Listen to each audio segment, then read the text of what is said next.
1 week prior to your birthday, son, what would you like? I stood at the kitchen counter asking casually, with a smile, acting ordinary. He answered without pause, no glance away, no grin. He looked right into my eyes and replied, your passing would make the perfect present. For an instant I truly believed I'd heard wrong. Then his spouse, yes, his spouse erupted in laughter, loud, exaggerated, staged. Oh my goodness, he's awful, she exclaimed, poking his arm as though it were witty banter. My wife joined in the laughter too. Not uneasy. Not disapproving. Supportive. I stayed silent, no chuckle from me. My name is Adrian Cole. I'm 46. I created a property empire starting from zero.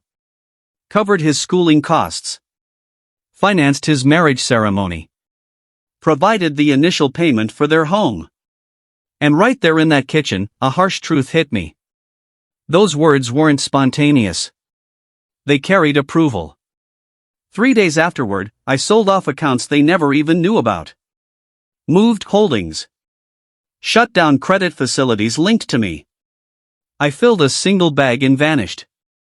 All I left was documentation designed to shatter their whole world ahead. I departed without rage. Rage shouts. It's sentimental. Messy. I exited quietly. That morning when I left, my son had already headed to his job. His wife's vehicle was absent from the drive. My wife remained upstairs handling a work discussion. I paused in the family room briefly, scanning the space. The sofa in leather I purchased. The pieces of art I acquired. The residence still listed under my ownership on record. They viewed me as reliable. Steady. Unchanging. That became their initial error. Before midday I'd shut every shared banking connection. Money shifted to a separate entity within my personal trust. An arrangement I'd established long before, when property dealings showed me never to depend on faithfulness. By 3 p.m, the attorney completed the last paperwork. The residence wasn't a present. It operated as a life interest. With terms attached. The term was straightforward. Provided I continued covering household expenses. I felt no fury signing the cancellation. I acted methodically. At 6:42 that evening my phone lit up with endless missed calls. My wife first. Then my son. Then his spouse. They'd checked the mail slot. And at last reviewed what I'd placed there. The packet was substantial. Registered delivery. Official stamp. Hard to overlook. Contained inside came an official letter from my legal representative. Cancellation of monetary control. End of optional spending rights. Urgent assessment of real estate stipulations. In simple terms? 30 days to leave the premises. The home had never truly belonged to them. Yes, I'd cleared the loan, but ownership sat within a managed inheritance setup. An agreement my son endorsed years earlier without proper scrutiny. He placed faith in me. Ironically enough. My device continued buzzing beside the motel bed. I ignored the rings. Then a voice message arrived. Dad, what's happening here? His tone held no fury. Only alarm. They're claiming the place isn't ours. That the funds are locked. This must be some error. Error. No. The real error lay in assuming unkindness carries zero price. 10 minutes on, my wife recorded her message. How could you shame us publicly like this? Over some jest. A jest. That term surfaced once more. They still failed to grasp it. The issue went beyond a single remark. It concerned the assurance it revealed. The conviction I'd never yank stability away from them. Yet now, for the first time ever, stability shifted beneath them. I ignored their attempts for 48 hours. Quiet speaks louder than yelling. On day 3 I consented to a discussion. Impartial location. A central legal firm's meeting suite. Transparent partitions. No drama. My son entered initially. Absent the usual cockiness. No mockery. His spouse trailed behind, gaze keen and already guarded. My wife came in finally, anger masked. By calm. What's the matter with you? She insisted before taking a seat. You're tearing apart your family. Tearing apart. Curious phrasing. My son bent closer. Dad, if this concerns my comment. It does, I cut in steadily. His spouse snorted. He was kidding. You're blowing this out of proportion. I pushed a file toward them. Records of transfers. Clauses on holdings. Trust arrangements. Initials. You appeared at ease wishing for my demise, I stated levelly. At ease enough to find amusement over it inside my residence. My son's expression altered. Not remorse. Not immediately. Privilege beginning to fracture. You've controlled it all forever, he retorted. Financial calls, the residence. Perhaps I'm exhausted living beneath your thumb. There lay the core. Not loathing. Bitterness. Yet bitterness fails to account for practice. I fixed my gaze on his spouse. Who planted that phrase in him? For the first occasion since everything began. She held back laughter. Nobody replied to my inquiry. Yet quiet carries substance. And hers felt substantial. My daughter-in-law adjusted position first. Guarded stance. Arms folded. Head raised. Now you're accusing me over a jest? I'm attempting to trace the buildup, I answered evenly. Since such boldness rarely emerges suddenly. My son released a sharp breath. Quit questioning her. This concerns us only. Does it? I settled back composedly. 90 days prior you requested complete transfer of the lakeside parcel. Claimed it eased taxation.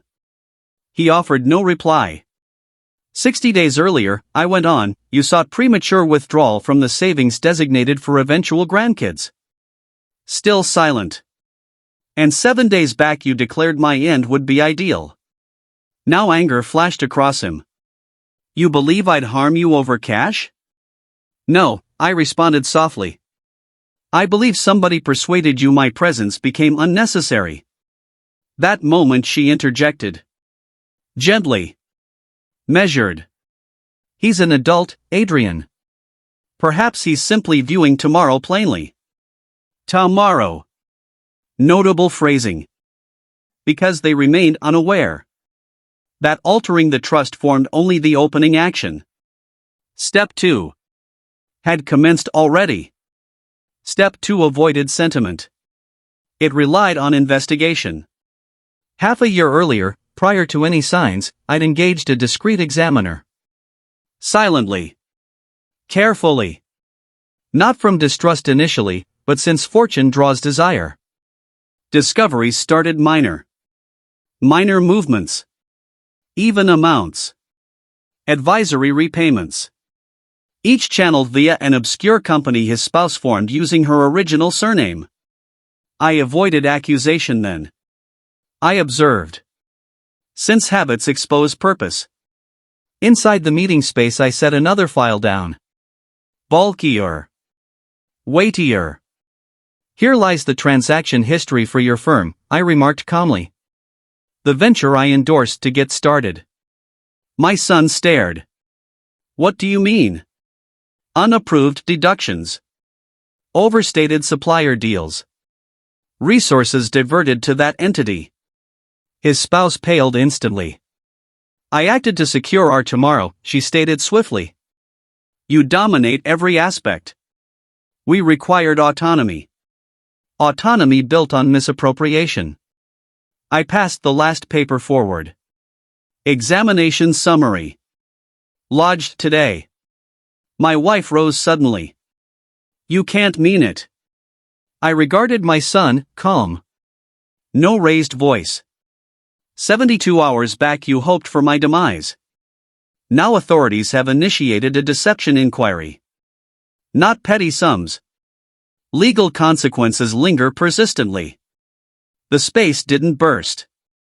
It collapsed inward. My son's complexion faded first. Then flushed. Then emptied. Dad, say this serves as intimidation. His tone wavered faintly. It doesn't, I confirmed. Steady. The findings reached officials. Outcomes lie beyond my influence now. His spouse rose sharply. Pure vengeance. You're acting this way since he wounded your ego. Wounded ego? No. I clasped my hands calmly. You shifted $312,000 via fabricated billing. That isn't sentiment. That's evidence. My wife glanced among us as though foundations vanished below. Adrian, this will ruin him. I held her gaze. He called my death the finest offering. Quiet. Engulfed everything.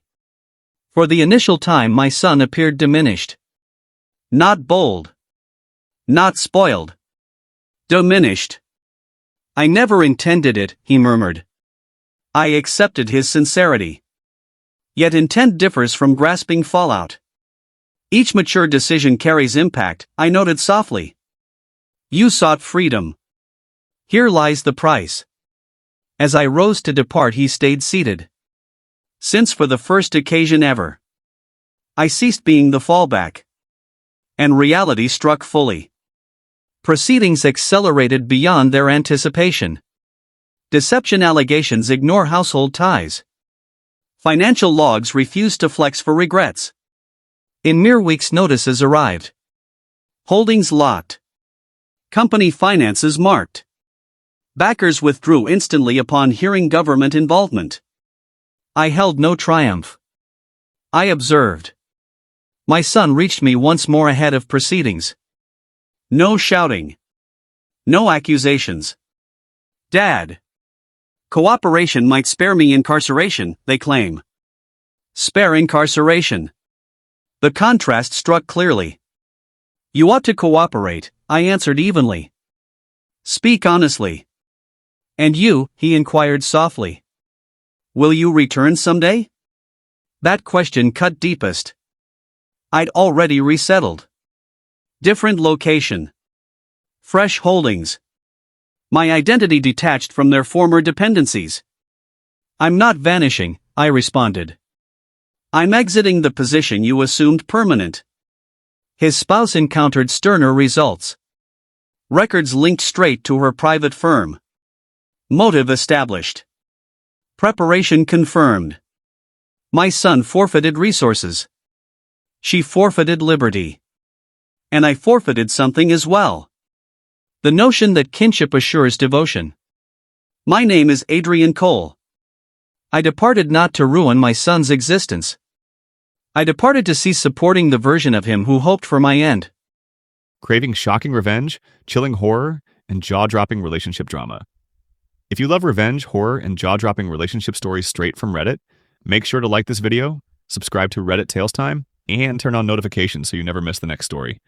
More twists, more drama, more tales, coming up next.